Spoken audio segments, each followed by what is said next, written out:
The green gold was not a tough material and only 1 inch thick. With Hansen's strike, a 6-foot-tall, 1-foot-wide opening suddenly appeared. Hansen looked inside the opening warily with the diamond sword in his hand and was dumbstruck by what he saw. It was an underground metropolitan bathed in green light. The roof was decorated with millions of pieces of gleaming green gold, like an entire green galaxy. All sorts of black rock cells crisscrossed like a labyrinth. There was nothing artificial. They were more like some hornet nests, both random and regular at the same time. Hansen knew that these cells constituted the so-called nest. In each cell there might be a creature. Once the creature noticed his presence, it would try to kill him without a second thought. Hansen saw that there must be tens of thousands of cells of all sizes, some as small as his hand, while some as large as palaces. They were all interconnected in a strange and natural way. All the deities in this world, please give me your blessings. I wish there would not be too many creatures. Some primitive creatures would do, prayed Hansen as he tiptoed. Although there was enough space for him to fly across the nest, Hansen did not plan to use his wings. When he flew up, all the creatures could see him clearly and would potentially attack him in groups. It was not like the roof was so high he could avoid all the attacks, so Hansen decided against that. Could this nest be empty? Maybe all the creatures had left. Hansen wondered. It should not be. According to what I read, unless the egg is broken, the nest will continue to breed new creatures. Since the wall was still intact, I don't suppose anyone has been here. So, the egg must still be here as well. How come there is no creature? Hansen did not dare to relax. Although it seemed everything was going well, he still remained alert. Every time he passed a cell, Hansen would always stare at it, in case a creature would catch him off guard. However, after seeing tens of thousands of cells, he did not see a single creature. It seemed the nest was really empty. This is so weird.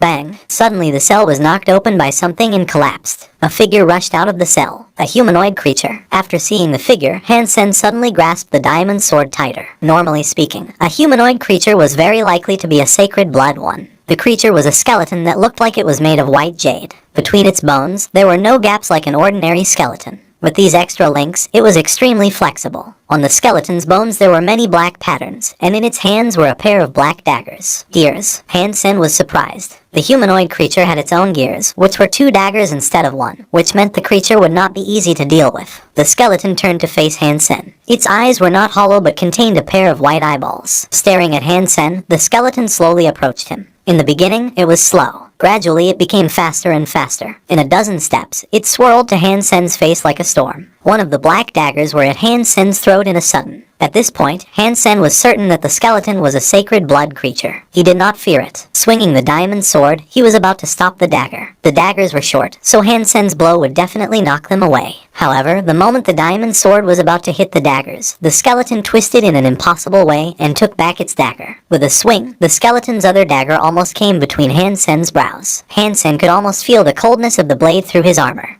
Din. Hansen summoned the 3-blade harpoon in his left hand and blocked the dagger in his face. In the next moment, while the skeleton had it back toward Hansen, it quickly twisted his arm backward and stabbed at Hansen again. The suddenness took Hansen at a disadvantage. He did not have time to take back his sword or swing the harpoon. Whoosh! Hansen used the sparticle and made a crucial step, dodging the dagger by a hair. The phantom ant armor was still scratched by the tip of the dagger and left with a shallow mark. Hansen was shocked by how sharp the daggers were. Instantaneously, the other dagger in the skeleton's hand came from another incredible angle. Hansen was also a master at short blades like these, but he had never seen someone could use these weapons in such a fascinating way. The skeleton's movements were as if they were all wrong. He could never predict the skeleton's next move, which made him feel very uncomfortable. It was like a musician hearing a song with all the wrong tempos. In addition, the skeleton was incredibly fast. Its attacks were almost continuous, making Hansen almost desperate. This kind of close combat made the diamond sword a burden rather than a help. Hansen did not even have time to put down the sword, because the skeleton's strikes were dazzling.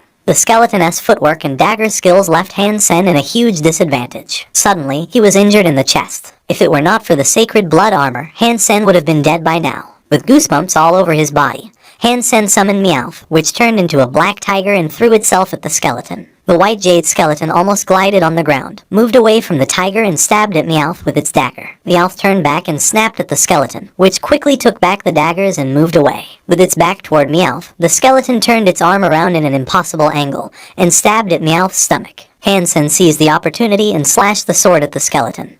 his other hand grasping the harpoon to block the attack toward Meowth. Fighting a man and a cat, the white jade skeleton still seemed effortless and constantly made threatening attacks at Hansen and Meowth. Very soon, Hansen discovered that it was not a great idea to summon Meowth, as the skeleton actually used its miraculous footwork to confine their movements. This creature is rogue, Hansen cursed secretly. When Meowth was attacking the skeleton, he quickly ran away. At this point, both he and Meowth were injured, while the skeleton remained unharmed. There was no point in continuing the fight. Hansen decided to retreat and think of a different method. Luckily, Meowth was distracting the skeleton so that Hansen could run far enough before he took Meowth back. The white jade skeleton would not leave Hansen alone and quickly ran after him. Hansen did not dare to hesitate anymore and dashed toward the path where he came from. The skeleton would not give up. It was even faster than Hansen. With Meowth's help, Hansen retreated while fighting, eventually arriving at the broken wall. Hansen quickly crawled through the opening, and the skeleton followed him. Drop dead. Hansen was happy to see the skeleton moving into the narrow path, where its footwork would no longer work that well. Hansen quickly drew the Beetle Knight's spear and stabbed it at the skeleton. In such a small space, a longer weapon was a lot better than a shorter one. The skeleton's daggers could not even reach Hansen, and the skeleton had nowhere to hide. It had to cross the daggers in front of its chest to block the incoming spear. However, Hansen's spear carried a strong spinning force, and the skeleton failed to stop it.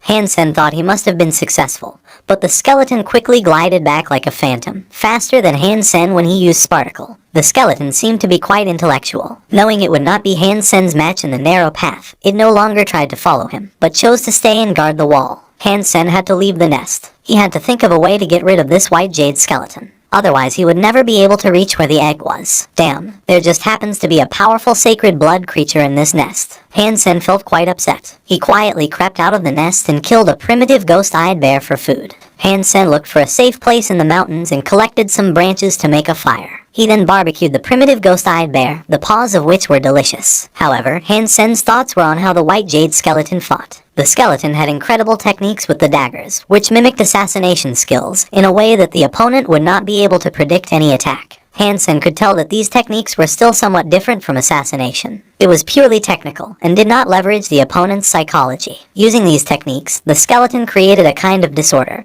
and made it impossible for someone to judge how it would react. In addition, the structure of the skeleton was also different from a normal person, allowing it to achieve all kinds of movements. If I want to kill it, I have to understand this tempo, otherwise I would never win. Hansen carefully thought back every detail of the combats with the skeleton, trying to find some patterns from its movements. Zuruin was a bit worried that Hansen might know about the Life Lotus. Although few people had seen a nest, all the information was readily available on the Skynet. Not seeing Hansen all day, Zuruin became a bit uneasy. She quickly consulted with Fu Shan and went to find Hansen along with him and some other guys. Hansen was not sure how strong Zuruin's followers were, but he could tell that the Green Special Squad had strong members. Based on the criteria of a special squad, Hansen assumed that all of them might be as strong as Gambler. When Zuruin and the rest came to find Hansen, he was sitting on the lee side of the hill, enjoying delicious ghost-eyed bear barbecue. On the fire there was more meat sizzling with grease. In fact, they had followed the fragrance to find him. It seemed that Hansen had gotten another ghost-eyed bear. Others could not tell the level of the ghost-eyed bear anymore, since it was already cut into pieces. Welcome, what brought you here? Hansen did not mean to stand up.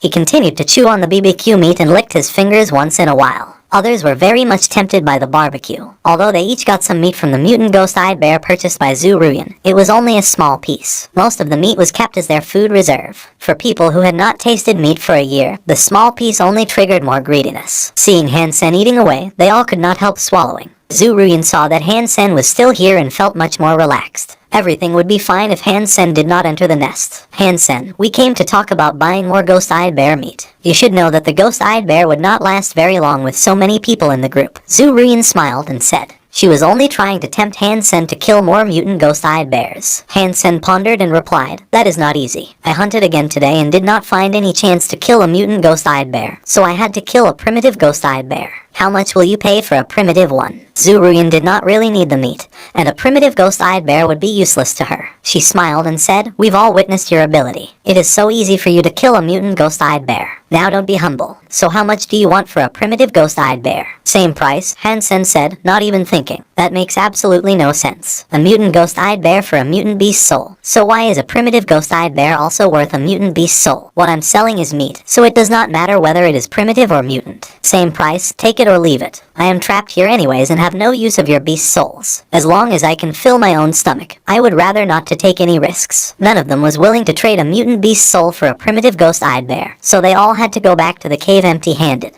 Hansen did not mind that. Every day at lunchtime, he would go to the windward side of the cave and start a barbecue, trying to tempt the group. In the beginning, they could still hold it back and just eat pieces of the first ghost-eyed bear they bought. However, the taste of meat is addictive. After eating meat, they could hardly swallow the plants anymore. In addition, that first ghost-eyed bear did not last very long. Smelling the delicious barbecue every day, all of them wanted to kill Hansen and take the meat for themselves. Hansen was doing that every day both to keep them hooked and to reassure Zuruyan that he had no idea about the existence of the nest. In fact, Hansen would enter the nest every evening to fight the white jade skeleton. However, the white jade skeleton was so powerful that Hansen could not get rid of it anytime soon. In the process of fighting the skeleton, Hansen gradually became familiarized with its dagger skills and footwork. He was obsessed with finding a way to beat the skeleton. Hansen had set up his barbecue every day near the cave for half a month. Eventually, someone came to him. It was Fushan instead of Zuruyan. He was alone, too, for a ghost-eyed bear, said Fushan, and transferred a mutant beast soul to Hansen. Taking a look at the mutant beast soul, which was a spear, Hansen smiled and said, "No problem. Tomorrow morning I will deliver the ghost-eyed bear to you." Fushan nodded but did not leave. He sat down next to Hansen and said quietly, "I am not sure if you are in the special squad. Either way, since you have come here, you have to rely on the Starry Group's rescue team to go back. To that end, try not to piss off Zuruyan too much." Hansen did not completely antagonize Zuruyan also because he knew that he would be putting the Green Special Squad in an awkward position, which would probably lead to consequences when Hansen got back to the Alliance. Although the Special Squad was a military organization, their management team would not be able to save them from a random island in God's Sanctuary. The only possible rescue would be from the Starry Group, since they were the only ones who knew where Zuruyan went. "If you trust me, I could make peace between you and Zuruyan. When the rescue comes here, I will make sure that you leave this place together with us," said Fushan sincerely. "I thank you for your kindness, but I am not going to bow my head to the woman. The worst case scenario, I will die here of old age, and even that is better than begging Zuruyan." Hansen did not even need the Starry Group's ship to go back. Fushan gazed at Hansen and got up. "Think about it. If you need anything, come to find me." Hansen watched Fushan leave and continued to think about the skeleton's footwork and dagger skills. Hansen believed that Fushan meant well, but Hansen would not consider his proposal. Hansen hated Zuruyan and Starry Group. There was no way he would make peace with them. "If I don't blackmail her enough, how could I thank Son of Heaven for what he had done to me?" Hansen thought with a sinister smile. In these 3 months, Hansen had learned more and more about the weird footwork and dagger skills of the skeleton and saw the light. If it were not for the fact that Hansen was interested in learning more about the skeleton's tricks, he could have killed it half a month ago. At this time, Hansen had fully grasped all the tricks the skeleton had. It was time for him to kill the skeleton and break the egg. In darkness, Hansen once again sneaked into the nest and was greeted by the skeleton's attacks per usual. Different from what happened in the past, Hansen did not plan to retreat this time. He seized his 3-blade harpoon and calmly stared at the incoming skeleton. Hansen now knew everything about the footwork and dagger skills of the skeleton. As the dagger almost reached him, Hansen moved his feet slightly and stabbed his 3-blade harpoon from an impossible angle at the skeleton. Both Hansen and the skeleton had an unpredictable style, but the difference was that Hansen only had one weapon, while the skeleton had 2. Even so, Hansen was still at an advantage. He knew everything about the white jade skeleton and felt like he could control the skeleton. Suddenly, Hansen had an epiphany. The seemingly disordered footwork and dagger skills were actually of a unique order. It was because Hansen's understanding of order was too shallow that he felt it was out of order. After 3 months of learning, Hansen finally understood the order of disorder and gained a deeper understanding of rhythm and order. With this epiphany, Hansen had greatly improved his way of thinking. His opponent's footwork and dagger skills suddenly became boring in his eyes. Without any hesitation, Hansen made a fierce step. The moment he brushed against the skeleton's skull flew up into the air. Its pair of daggers failed to hurt Hansen, and its weird footwork did not bring it away from the 3-blade harpoon. Sacred blood creature skeleton king killed. No beast soul gained. Meat inedible. Hansen was not disappointed that he gained neither beast soul nor meat, for what he had learned in the 3 months was much more valuable than a sacred blood beast soul or meat. In addition, the Sacred Blood Skeleton King had a pair of gears. Different from the golden axe and iron hammer, the pair of bone daggers could be sold at an incredible price. They were on the same level as the diamond sword, not to mention they came in a pair. After appreciating his new weapons for a while, Hansen put them away and kept going. In the entire nest, he did not run into another creature. After reaching the end of the nest, Hansen saw a translucent ellipsoid set in the black stone wall. Inside the ellipsoid, there seemed to be a flickering light. The ellipsoid was taller than himself and looked exactly the same as eggs portrayed on the Skynet. Hansen regarded it and used the diamond sword to cut it open. Crack. The ellipsoid was cut in half and liquid like glue flowed from it. Egg broken, identifying beast's soul. The voice was different from the one after a normal kill. Hansen did not get the beast's soul directly. Hansen had also read this part on the Skynet. After breaking the egg, the beast's soul gained would be random, although it was possible to get anything between an ordinary beast's soul to a sacred blood one. Based on other people's experience, most people got sacred blood beast souls, except for a few poor devils. God bless. Don't make me one of the poor devils. Tell me this is a sacred blood beast soul. After praying, Hansen paused as he suddenly thought of one thing. If the beast soul gained from breaking an egg was random, would it also be possible for him to gain a super beast soul from it? In the past, Hansen did not know the existence of super creatures, but now since he had discovered a super creature, there must be a corresponding super beast soul. Since it was random, Hansen might as well get a super beast soul. God, forget about my prayer just now. Let's do it all over again. Give me a super beast soul. This might be the very first super beast soul gained in human history. You have to help me, and other deities as well. I will be so pious to all of you if you grant me a super beast soul. Hansen quickly took back his own request and prayed some more. The liquid from the broken egg started to glow and gradually condensed into something like a holographic image. Hansen watched the beast soul formulating in front of him without a blink and kept praying, Super beast soul. It has to be a super beast soul. Boom. The moment the beast soul was officially formed, it turned into a shadow and entered Hansen's mind. At the same time, he heard the familiar voice. Beast soul identified. Sacred blood beast soul flame lieutenant gained. Hansen was slightly disappointed that he did not get a super beast soul, but he understood that it was normal not to win the lottery. Sacred blood beast soul was something nice too. Hansen summoned the beast soul he just gained. With a ball of fire, a devil-like creature appeared in front of Hansen's eyes. It was burning with red flames and looked rather magical. Type of beast soul of flame lieutenant, aura. Looking at the 4 letters aura, Hansen's disappointment disappeared completely. Instead, he was overjoyed. The 4 letters were simply a godsend in Hansen's eyes. Rare did not begin to describe the scarcity of beast soul aura. Even a mutant beast soul aura could be sold at an incredible price. And that did not just apply to first God's sanctuary. Even in second God's sanctuary, a good beast soul aura, even just a mutant one, would be highly popular, despite the fact that most sacred blood beast souls from first God's sanctuary would be useless there. As long as there was an aura, all the beast souls around it would be enhanced. As far as Hansen knew, Son of Heaven had a mutant beast soul aura. When he summoned the beast soul aura, it could improve the ability of all the beast soul within the range of 30 feet by 20%. Beast soul weapons would become sharper, armor and shields would become tougher, and even shapeshifting beast souls would bring the users more power. For a team, a beast soul aura was definitely a core strength. When a team went hunting, if they had a beast soul aura, their efficiency would be multiplied. Since a beast soul aura could empower all the beast souls within a certain range, if there were several beast soul auras in the same team, then the enhancement would be enormous. Unfortunately, aura beast souls were so rare that in the entire steel armor shelter, only Son of Heaven had a mutant beast soul aura. Even Huanfu Pinking, who had a company dealing beast souls, did not have beast soul auras for sale. Since there was nothing left in the nest, Hansen could now kill the mutant ghost-eyed bears and sell them to Zhu Ruyan. In the mountains that formed the Life Lotus, there was no real path to walk on. They had to climb the rocks to get through many places. At many places where there were paths, it was also incredibly scary to go through. The paths were less than a foot wide, and with a slip, one would fall and die. For humans could not do the same as Ghost-Eyed Bear. In addition, on the ocean, the group had lost their climbing equipment and one of the team members who had sacred blood wings, which made their situation extra hard. After entering the Life Lotus, they were soon noticed by the ghost-eyed bears, whose giant bodies came and went like wind on the steep cliffs. Seeing the group of ghost-eyed bears came to them fiercely, Zhu Ruyan ordered everyone to find a secure spot and get ready to fight. The mutant ghost-eyed bears posed the most threat to them, while the primitive ones were not much trouble. At this time, since most of the mutant ghost-eyed bears had been killed by Hansen, they could cope just fine. The group of people stayed on a relatively flat platform and killed all the ghost-eyed bears coming at them. Having been holding back for more than a year, the group lashed out all their anger on these creatures. With a shrill howling from the sacred blood ghost-eyed bear king, all the ghost-eyed bears retreated instantaneously to higher mountains, leaving the group of people alone. The group continued marching ahead and killed all the ghost-eyed bears they saw. Because the mutant ghost-eyed bears were too few in numbers, they were not much of a threat. The sacred blood ghost-eyed bear dashed to them from the cliffs fiercely, its white fur gleaming like silver. Hansen had already landed on the top of a high mountain, watching the fight while eating barbecue. He had been curious how Zhu Ruyan planned to deal with the sacred blood ghost-eyed bear. On mountains like these, there was not much room for people to move around. In order to fight a strong sacred blood creature, one would have to have sacred blood wings. As Han Sen was making different presumptions, he suddenly saw Zhu Ruyan's body turning into a giant more than 12 feet tall. She raised a fist and threw a punch at the sacred blood ghost-eyed bear. Her fist was like a sledgehammer and landed on the sacred blood ghost-eyed bear hard.